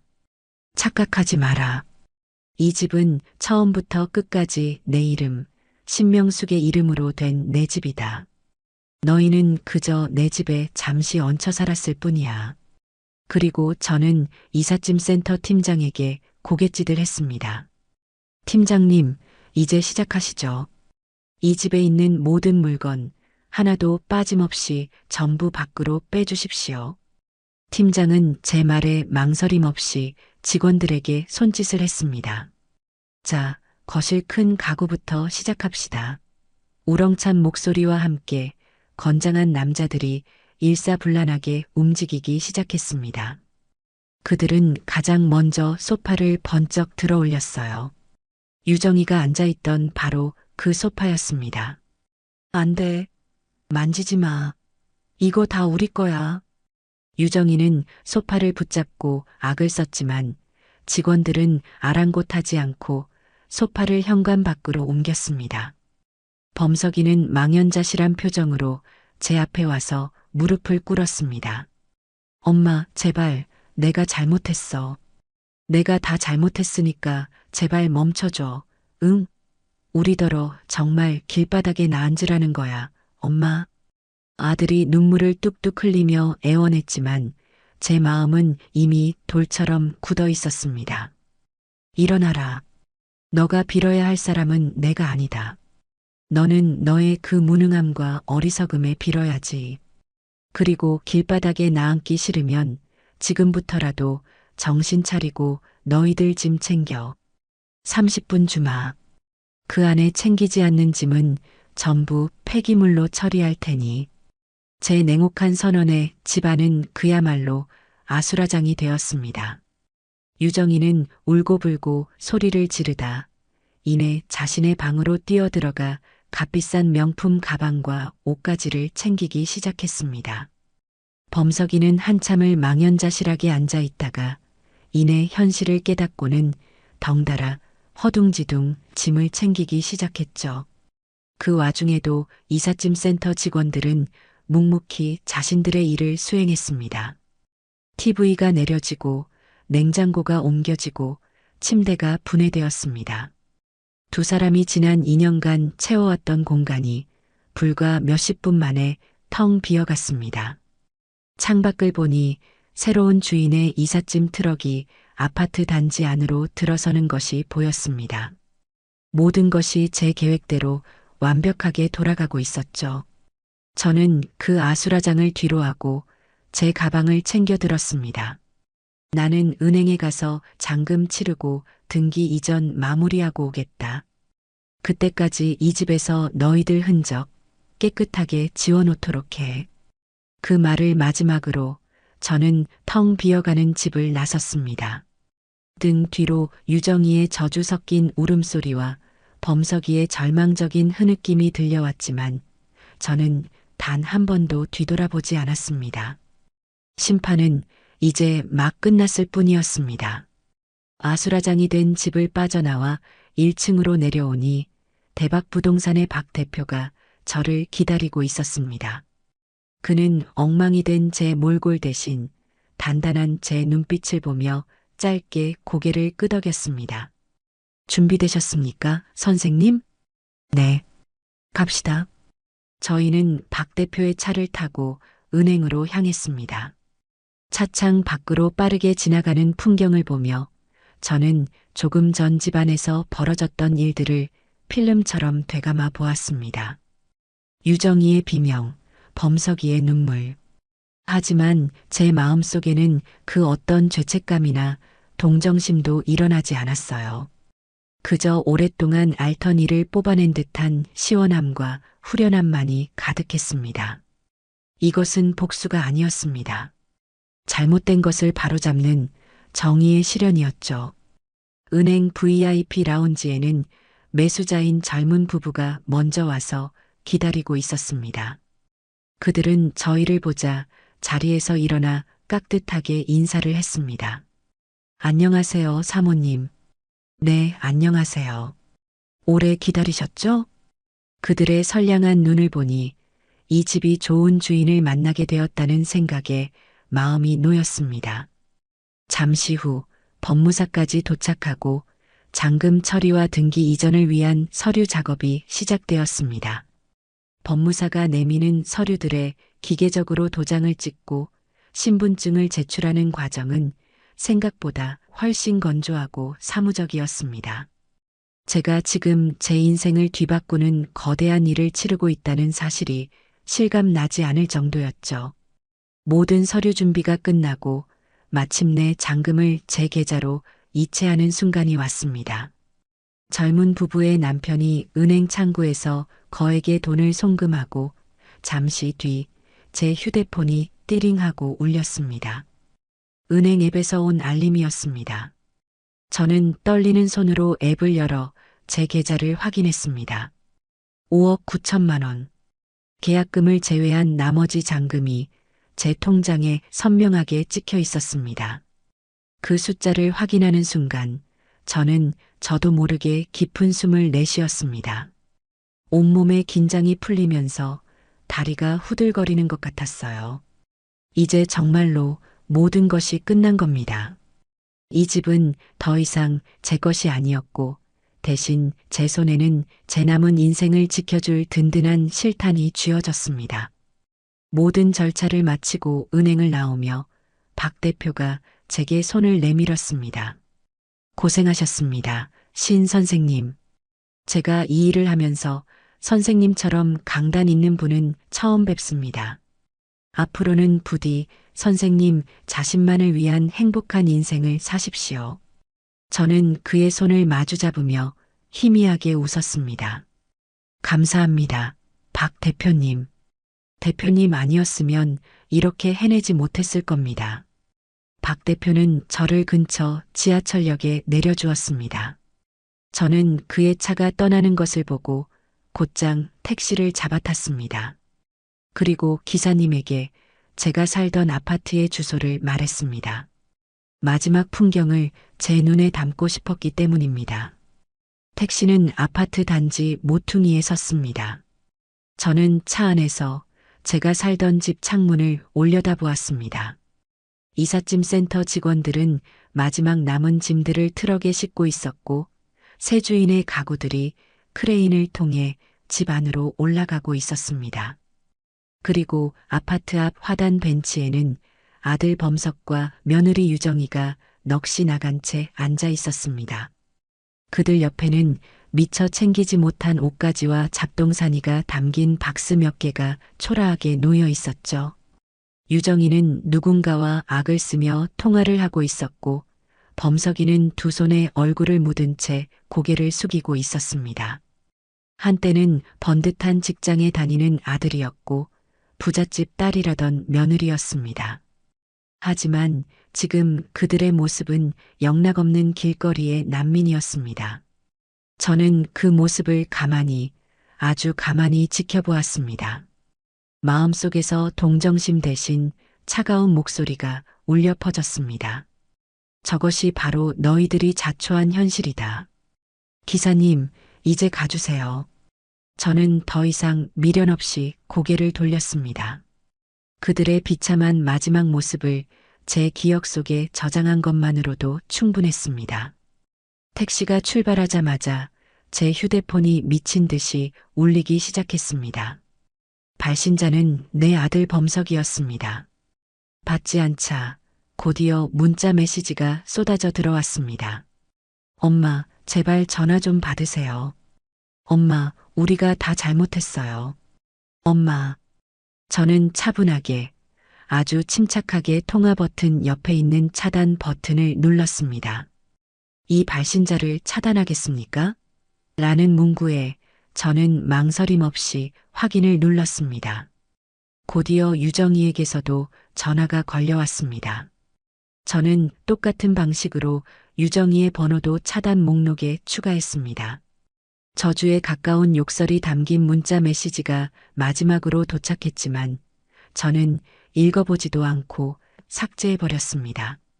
이제 이 휴대폰으로 그들이 제게 연락할 방법은 영원히 사라졌습니다. 완전한 단절. 그것이 제가 그들에게 내리는 마지막 형벌이자 저 자신에게 주는 가장 큰 선물이었습니다. 택시는 제가 새로 계약한 오피스텔 앞에 멈춰 섰습니다. 저는 기사님께 요금을 치르고 내려 건물 안으로 들어갔습니다. 엘리베이터를 타고 15층에 내려 제 새로운 집의 도어록을 열었습니다. 아직 가구 하나 들어오지 않은 텅 빈 공간이었지만 따스한 햇살이 커다란 창을 통해 쏟아져 들어와 집 안을 환하게 비추고 있었습니다. 저는 신발을 벗고 집 안으로 들어섰습니다. 그리고 거실 한가운데에 우뚝 서서 휴대폰의 전원을 꺼버렸습니다. 세상의 모든 소음이 차단되고 오직 평화로운 정적만이 저를 감쌌습니다. 저는 커다란 창가로 다가가 제 발 아래로 펼쳐진 낯선 도시의 풍경을 내려다보았습니다. 그리고 제 인생에서 가장 깊고 길고 후련한 숨을 내쉬었습니다. 지난 60년의 신명숙은 죽었습니다. 이제부터는 새로운 신명숙의 인생이 시작될 것입니다. 누구의 아내도 누구의 엄마도 아닌 오롯이 나 자신으로 살아가는 살. 그 고요하고도 찬란한 자유의 첫날이 그렇게 시작되고 있었습니다. 새 오피스텔의 텅 빈 공간에 들어선 순간 세상의 모든 소음이 거짓말처럼 멎었습니다. 휴대폰 전원을 꺼버리자 아들의 울음 섞인 목소리도 며느리의 저주 섞인 악담도 더는 저를 따라오지 못했죠. 사방을 둘러보아도 익숙한 가구 하나, 손때 묻은 물건 하나 없었지만 이상하게도 마음은 갓 태어난 아기처럼 평온했습니다. 이곳은 그 누구의 기억도 그 어떤 원망도 깃들지 않은 오롯이 저 신명숙만을 위한 백지 같은 공간이었으니까요. 저는 한참 동안 거실 한가운데에 서서 커다란 창으로 쏟아져 들어오는 오후의 햇살을 온몸으로 받았습니다. 따뜻한 온기가 제 몸을 감싸자 지난 몇 달간 제 어깨를 짓누르던 무거운 갑옷이 스르르 녹아내리는 기분이었습니다. 긴장이 풀리자 갑자기 허기가 몰려왔어요. 아침에 호텔에서 먹은 샌드위치 한 조각이 전부였으니 당연한 일이었죠. 예전 같았으면 남은 밥에 대충 물이나 말아 먹었겠지만 지금은 달랐습니다. 저는 제 인생의 첫 번째 자유를 기념하기 위해 저 자신에게 근사한 한 끼를 대접하고 싶었어요. 근처 상가에 어떤 가게들이 있는지 몰라 저는 벽에 붙어 있던 작은 광고 책자를 뒤적였습니다. 수많은 음식점들 중에서 제 눈에 들어온 것은 본가 할매 순두부라는 소박한 가게였어요. 뜨끈하고 얼큰한 순두부찌개가 문득 당겼습니다. 저는 가게에 전화를 걸어 해물 순두부찌개 100반을 주문했습니다. 주소를 말해주자 30분 안에 도착할 거라는 활기찬 대답이 돌아왔죠. 음식을 기다리는 동안 저는 바닥에 신문지를 넓게 펼쳤습니다. 식탁도 의자도 없는 텅 빈 공간이었지만 조금도 처량하게 느껴지지 않았어요. 오히려 소풍이라도 온 것처럼 설레는 기분이었습니다. 잠시 후 초인종이 울리고 배달원이 따뜻한 음식이 담긴 봉지를 건네주었습니다. 봉지를 열자 맛있는 냄새와 함께 정갈하게 포장된 음식들이 모습을 드러냈습니다. 뚝배기에 담겨 아직도 보글보글 끓고 있는 순두부찌개와 따끈한 쌀밥, 그리고 서너 가지의 작은 반찬들. 저는 신문지 위에 음식을 펼쳐놓고 그 앞에 조심스럽게 무릎을 꿇고 앉았습니다. 그리고 첫 숟가락을 떠서 입에 넣었어요. 얼큰하고 시원한 국물이 목을 타고 넘어가는 순간 저는 저도 모르게 아하는 작은 탄성을 내뱉었습니다. 맛있었어요. 정말로요. 평생 수만 번도 넘게 밥을 먹었지만 음식의 맛을 이렇게 온전히 집중해서 느껴본 것은 처음이었습니다. 누구의 눈치도 볼 필요 없이, 누구의 입맛에 맞출 필요도 없이, 오직 저 자신만을 위해 차려진 밥상. 그 소박한 백반 한 상이 제게는 세상 그 어떤 진수성찬보다 더 값지고 눈물겹게 다가왔습니다. 식사를 마치고 일회용 용기들을 깨끗하게 헹궈 분리수거 봉투에 담았습니다. 그리고는 미리 주문해둔 침구 세트를 기다렸죠. 저녁이 되자 택배 기사님이 커다란 박스를 문 앞에 두고 갔습니다. 박스를 열자 제가 고심해서 고른 하얀색 호텔식 침구와 폭신한 토퍼가 들어 있었어요. 저는 텅 빈 방 한가운데에 토퍼를 깔고 그 위에 빳빳하게 풀을 먹인 시트를 씌웠습니다. 그리고 푹신한 베개와 이불을 정리해 놓으니 제법 아늑한 잠자리가 완성되었어요. 그날 밤 저는 그 임시 잠자리에 누워 천장을 바라보았습니다. 아파트에서는 늘 아들 내외의 눈치를 보느라 불도 제대로 켜지 못하고 어둠 속에서 뒤척여야 했죠. 하지만 이곳에서는 달랐습니다. 저는 은은한 스탠드 조명 하나를 켜두고 제가 좋아하는 옛 노래들을 나지막이 흥얼거렸습니다.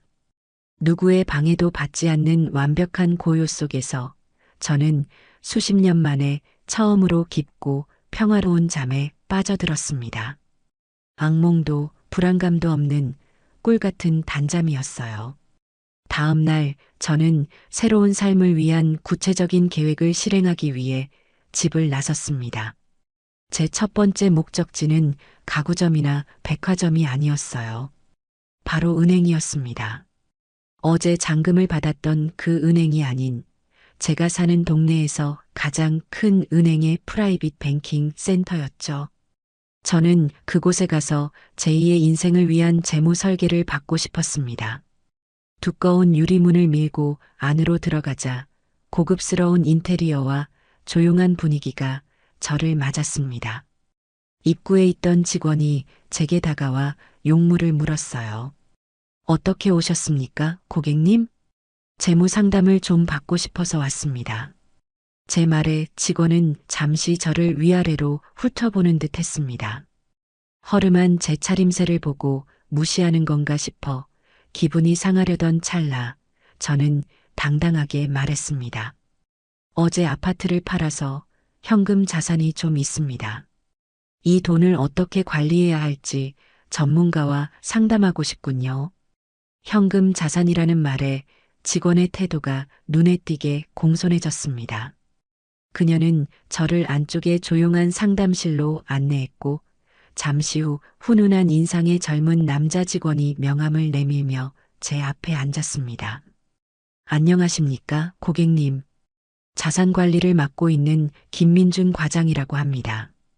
저는 고개를 끄덕이며 제 상황을 설명했습니다.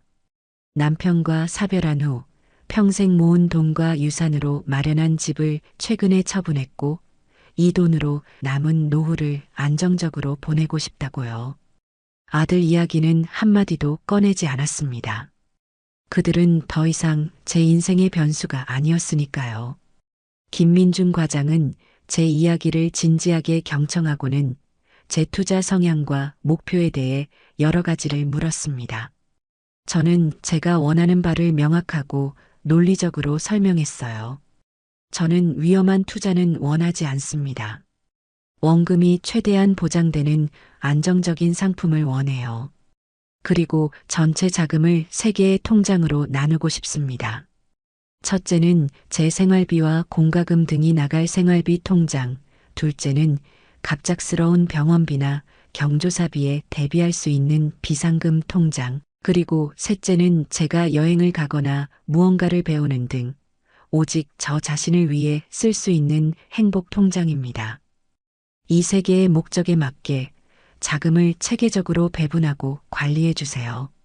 제 구체적인 요구에 김 과장의 눈이 살짝 커지는 것을 보았습니다. 그는 감탄한 듯한 목소리로 말했어요. 어머님, 정말 대단하십니다. 보통은 그냥 알아서 잘 굴려주세요 하고 맡기시는 분들이 대부분인데 이렇게 목표와 계획이 명확하시다니요. 어머님처럼 준비된 분이라면 분명히 성공적인 노후를 보내실 수 있을 겁니다. 그의 칭찬에 어깨가 으쓱해졌습니다. 저는 더 이상 세상 물정 모르는 늙은이가 아니었어요. 제 인생의 CEO였죠. 그날 저는 김 과장과 2시간이 넘게 상담하며 제 자산 포트폴리오를 완성했습니다. 안정적인 채권과 예금 상품에 자금의 대부분을 묶어두고 일부는 배당주 펀드에 넣어 매달 현금 흐름을 만들도록 설계했죠. 그리고 목적에 따라 3개의 통장을 개설하고 각각의 통장에 얼마씩 이체할지까지 완벽하게 정했습니다. 모든 서류 작업을 마치고 은행을 나서는 제 발걸음은 날아갈 듯이 가벼웠습니다. 이제 제 미래는 그 어떤 풍파에도 흔들리지 않을 단단한 성벽을 갖게 된 겁니다. 그렇게 며칠이 흘렀습니다. 저는 인터넷으로 주문한 가구들을 하나씩 받으며 저만의 공간을 꾸미는 재미에 푹 빠져 있었어요. 그러던 어느 날 저녁, 제 여동생에게서 전화가 걸려왔습니다. 저와는 10살 터울이라 어릴 적부터 제가 엄마처럼 돌봐주었던 동생이었죠. 언니 잘 지내?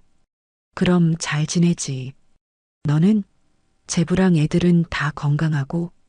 서로의 안부를 묻는 평범한 대화가 오갔지만 저는 동생의 목소리에 무언가 망설임이 섞여 있다는 것을 느낄 수 있었습니다. 아니나 다를까 동생은 한참을 우물쭈물하더니 조심스럽게 입을 열었습니다. 언니 저기 혹시 범석이 소식 들었어? 올 것이 왔구나 싶었습니다. 저는 아무렇지 않은 척 담담하게 대답했어요. 아니, 그 애랑 연락 끊은 지 꽤 됐는데. 무슨 일 있니? 아니 그게 언니한테 이런 말 전해도 되나 모르겠는데. 괜찮으니 말해봐. 제 재촉에 동생은 한숨을 푹 쉬며 그간의 이야기를 들려주었습니다. 제가 집을 팔고 나온 그날 갈 곳이 없어진 범석과 유정은 결국 유정인의 친정, 그러니까 제 사돈댁으로 들어갔다고 합니다. 하지만 사돈댁의 반응은 냉담하기 그지없었다고 해요. 사돈어른은 자기 딸이 시어머니를 쫓아낸 것도 아니고 시어머니에게 쫓겨나서 망신살 뻗치게 했다며 길길이 날뛰었고 사돈 부인은 우리가 어떻게 키운 딸인데 내가 무능해서 이 꼴을 만드냐며 범석이를 매일같이 쥐 잡듯 잡았다는 겁니다. 결국 그들은 사돈댁에 들어간 지 일주일도 채 안 돼서 거의 쫓겨나다시피 나왔다고 했어요.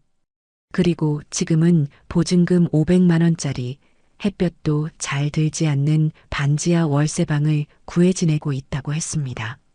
설상가상으로 그 일로 충격을 받은 유정이가 회사에 제대로 출근하지 못해 결국 권고사직을 당했고, 범석이 혼자 버는 돈으로는 두 사람의 생활비와 비싼 월세를 감당하기가 벅차 매일같이 돈 문제로 싸운다는 것이었습니다. 동생의 이야기를 듣는 동안 제 마음은 놀랍도록 평온했습니다. 그들의 불행이 제게 어떤 기쁨이나 슬픔도 주지 못했어요.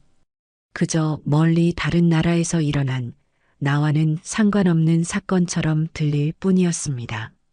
그래서 범석이가 너한테 연락해서 나한테 돈 이야기 좀 해달라고 부탁하더냐? 제 날카로운 질문에 동생은 당황하며 말끝을 흐렸습니다. 아니, 그건 아니고.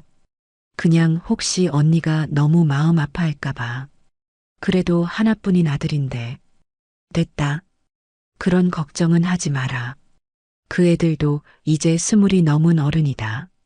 자기들 인생에서 벌어진 문제는 자기들이 알아서 해결해야지. 나는 이제 내 인생 살기도 바쁘다. 저는 단호하게 말하고 전화를 끊었습니다. 그리고 거실 한가운데에 새로 들여놓은 푹신한 1인용 소파에 깊숙이 몸을 묻었어요. 창밖으로는 도시의 야경이 보석처럼 반짝이고 있었습니다. 저는 그 풍경을 가만히 바라보며 제 선택이 틀리지 않았음을 다시 한번 확신했습니다. 저만의 천국에서 저는 그렇게 조금씩 더 단단해지고 있었습니다. 제 새로운 삶의 모토는 어제까지 한 번도 해보지 않은 일을 오늘 하나씩 해보기였습니다. 지난 60년 동안 제 삶은 누군가를 위한 희생과 의무로 가득 차 있었으니까요. 이제부터는 오직 저 자신을 위한 즐거움과 배움으로 하루하루를 채워가고 싶었습니다. 그 첫 번째 도전은 바로 사진이었습니다. 평생 남의 사진만 찍어줬지 제 사진 한 장 제대로 가져본 적이 없었습니다. 문득 제 눈으로 본 세상을 제 감성으로 담아보고 싶다는 강렬한 열망이 솟아올랐죠. 저는 당장 동네 문화센터에 전화를 걸어 초보를 위한 디지털 사진 강좌에 등록했습니다. 그리고 큰맘 먹고 전문가용 카메라도 한 대 구입했어요. 묵직한 카메라를 목에 걸고 처음 강의실 문을 열었을 때 저는 조금 긴장했습니다. 대부분이 저보다 젊은 사람들이었고 저처럼 나이 지긋한 수강생은 몇 명 없어 보였거든요. 하지만 제 걱정은 기우였습니다. 강사님은 제 열정을 높이 사주셨고 다른 수강생들도 저를 왕언니라 부르며 따뜻하게 대해주었습니다. 특히 제 옆자리에 앉은 한 여자가 제게 먼저 다가와 말을 걸어주었어요. 저와 나이가 비슷해 보이는 아주 쾌활하고 인상이 좋은 분이었습니다. 안녕하세요. 처음 뵙겠습니다. 저는 박영이라고 해요. 사진은 처음 배우시는 거예요? 네, 안녕하세요. 신명숙입니다. 평생 배우고 싶었는데 이제야 용기를 냈네요. 어머, 그러셨구나. 너무 잘 오셨어요. 저도 남편 퇴직하고 나서 시간이 너무 많이 남아서 뭐라도 배워보려고 시작했어요. 우리 앞으로 잘 지내봐요. 영희 씨와의 만남은 제 새로운 일상에 활력을 불어넣어 주었습니다. 저희는 금세 친해졌고 수업이 끝나면 함께 근처 카페에 가서 커피를 마시며 수다를 떨거나 출자 숙제를 하기 위해 함께 공원을 거닐기도 했습니다. 그녀 역시 저처럼 자식들을 모두 출가시키고 남편과 단둘이 살고 있었기에 서로 통하는 점이 많았죠. 하지만 저는 그녀에게 제 과거사에 대해 자세히 이야기하지 않았습니다. 그저 남편과 사별하고 지금은 혼자 편안하게 살고 있다고만 말했죠. 제 새로운 인연을 과거의 어두운 그림자로 더럽히고 싶지 않았기 때문입니다. 카메라 렌즈를 통해 세상을 보는 법을 배우면서 저는 예전에는 미처 보지 못했던 것들을 발견하기 시작했습니다. 길가에 핀 작은 들꽃의 아름다움, 해질녘 하늘을 물들이는 노을의 장엄함, 공원에서 뛰어노는 아이들의 순수한 웃음 같은 것들 말이에요. 셔터를 누르는 매 순간 저는 살아있음을 실감했습니다. 제 삶의 초점이 드디어 타인이 아닌 나에게로 맞춰지고 있다는 증거였죠. 두 번째 도전은 저 자신을 가꾸는 것이었습니다. 시장에서 장사하고 집에서는 살림에 치여 살면서 거울 한번 제대로 들여다볼 여유가 없었습니다.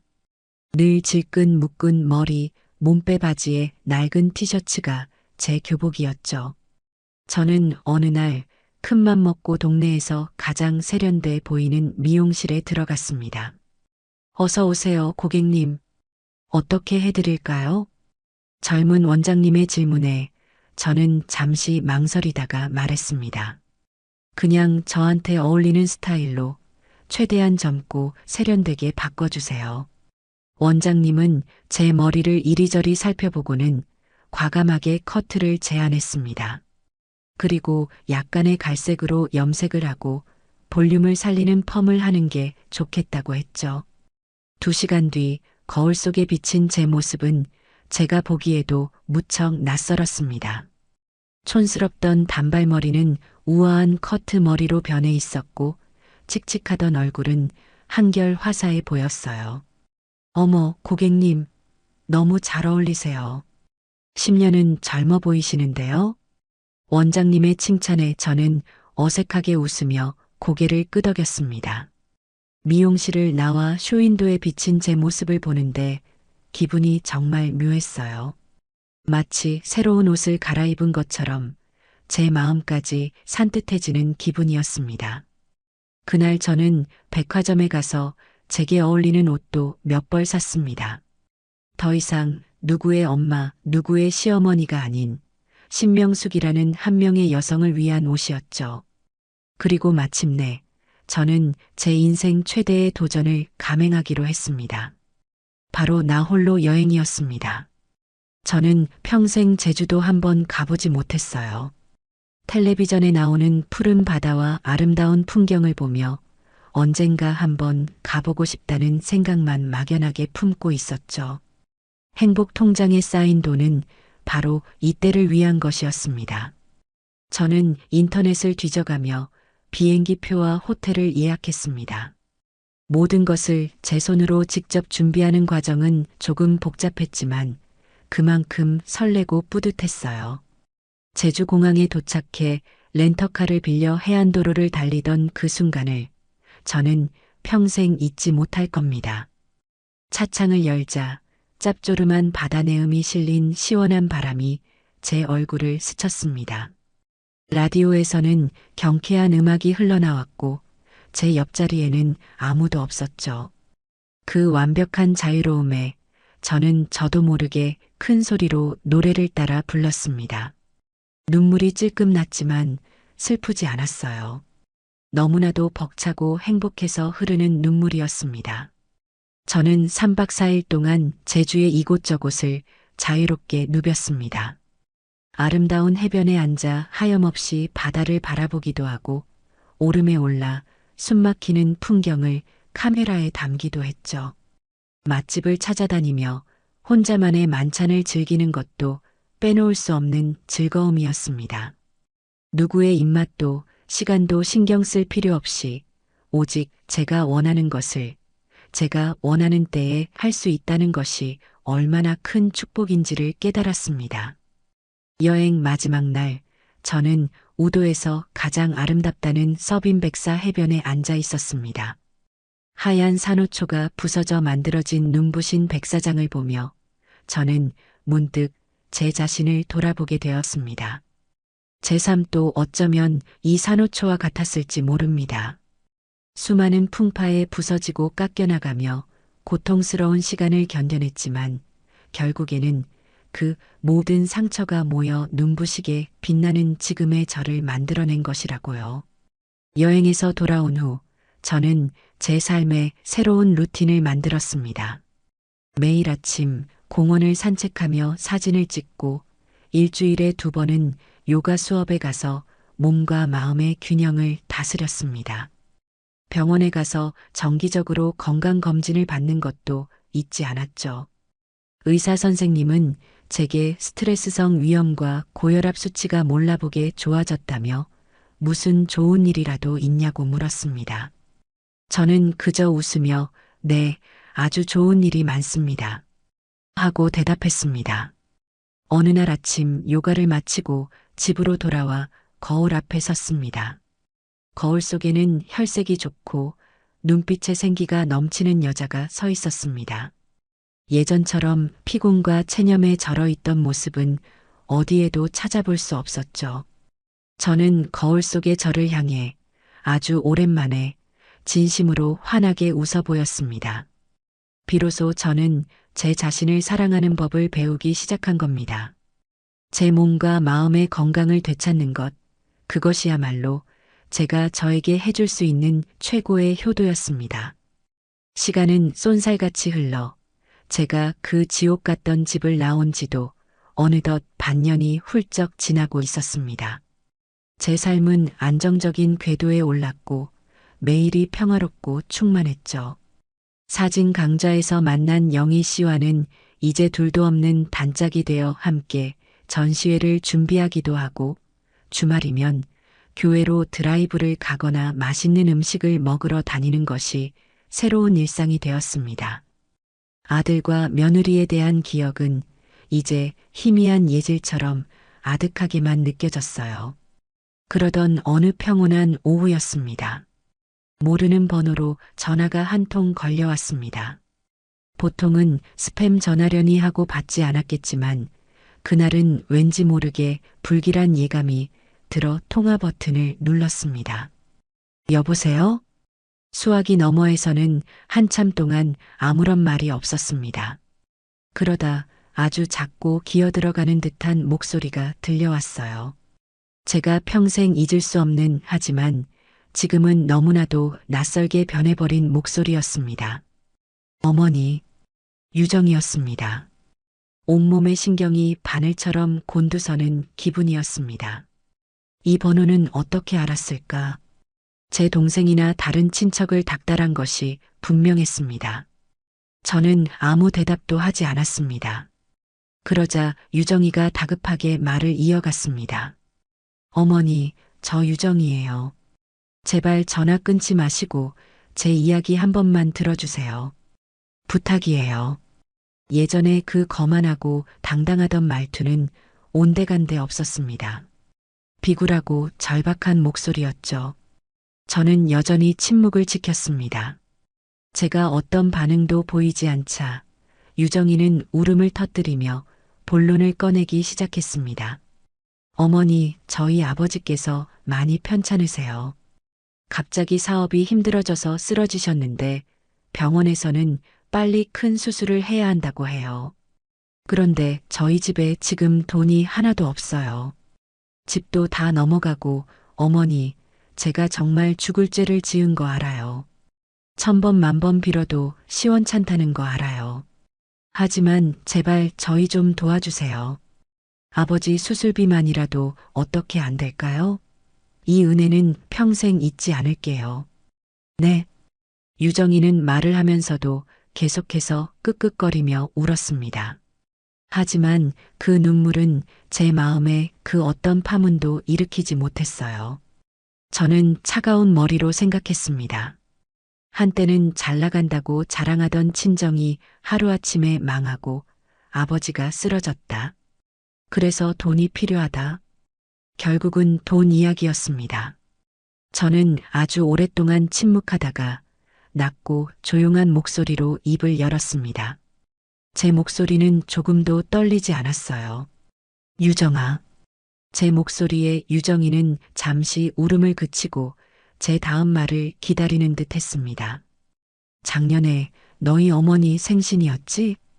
제 뜬금없는 질문에 유정이는 당황한 듯 네 하고 대답했습니다. 그때 너 나한테 똑똑히 들리도록 자랑하지 않았니? 내 남편, 그러니까 내 아들 시켜서 최고급 한우 세트에 녹용까지 듬뿍 넣은 비싼 보약 지어드렸다고. 그때 그 효심은 다 어디로 갔니? 제 말에 수화기 너머의 유정이가 숨을 헙 하고 들이마시는 소리가 들렸습니다. 제가 그 통화 내용을 듣고 있었다는 사실에 충격을 받은 것이 분명했어요. 내 아버지는 내가 책임져야 할 너의 가족이다. 그런데 왜 아무 상관도 없는 나한테 돈을 달라고 하는 거니? 내가 이 집에서 내 아들 등골을 빼먹으며 너희 집안을 위해 썼던 그 수많은 돈들은 다 어디로 갔고? 어머니, 그건. 그리고 내 생일날. 넌 나한테 무엇을 주었지? 저는 싸늘하게 물었습니다. 유정이는 아무 대답도 하지 못했습니다. 아니, 할 수 없었겠죠. 내가 나한테 입가심이나 하라며 슈퍼에서 파는 박하사탕 한 봉지를 툭 던져주던 그날, 너와 나 사이의 모든 인연과 의리, 정은 깨끗하게 끝이 났다. 나는 더 이상 너의 시어머니가 아니고 너는 나의 며느리가 아니야. 우리는 이제 완벽한 타인이다.